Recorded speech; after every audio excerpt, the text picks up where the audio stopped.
জুড়ি নদী থেকে অজ্ঞাত পরিচয় এক ব্যক্তির মৃতদেহ উদ্ধার ঘিরে চাঞ্চল্য। জানা গেছে যে ধর্মনগর উত্তর জেলার ধর্মনগর মহকুমার যুবরাজনগর গ্রাম পঞ্চায়েতের ৪ নং ওয়ার্ডে শনিবার সকালে জুড়ি নদী থেকে এক অজ্ঞাত পরিচয় ব্যক্তির মৃতদেহ উদ্ধার হয়েছে। স্থানীয় সূত্রে জানা যায় যে সকাল আনুমানিক 10টার দিকে গ্রামবাসীদের নজরে আসে নদীতে ভাসমান এক ব্যক্তির দেহ।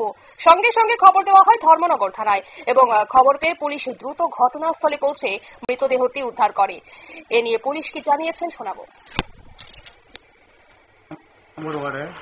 যে জুড়ি নদীটা আছে এখানে ঠিক একটা বাঁশের সাঁকো আছে, সেই জায়গাটায় আপনার মাঝামাঝি জায়গাটায় একটা ডেড বডি পড়ে আছে, একটা পুরুষ লোকের। সে মোটামুটি এলাকার লোক সেটাকে আইডেন্টিফাই করতে পারেনি। আমরাও আসি, এরপরে ডুমকে নিয়ে আসি, অ্যাপোসেল টিম স্পটে নিয়ে আসা হয়, কিন্তু আমরা এরপরে বডিটা আমরা ওই জল থেকে রিকভারি করে উপরে তুলি এবং সেখানে আমাদের ইনকোয়েস্ট করা হয়, কিন্তু আমরা এখন অবধি এই বডিটার কোনো আইডেন্টিফিকেশন পাইনি।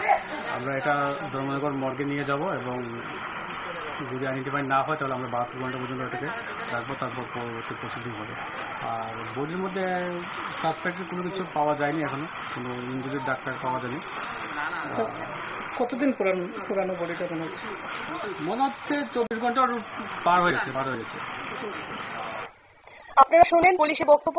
প্রাথমিকভাবে যেমনটা ধারণা করা হচ্ছে যে মৃতদেহটি অন্য কোনো স্থান থেকে নদীর স্রোতে ভেসে আসতে পারে এবং স্থানীয় বাসিন্দাদের কেউ মৃত ব্যক্তিকে চিনতে পারছেন না। মৃতদেহটি ময়না তদন্তের জন্য পাঠানো হয়েছে এবং ঘটনার তদন্ত শুরু করেছে পুলিশ। নিয়ে নিচ্ছে ছোট্ট একটি বিজ্ঞাপন বিরতি, সঙ্গে থাকুন।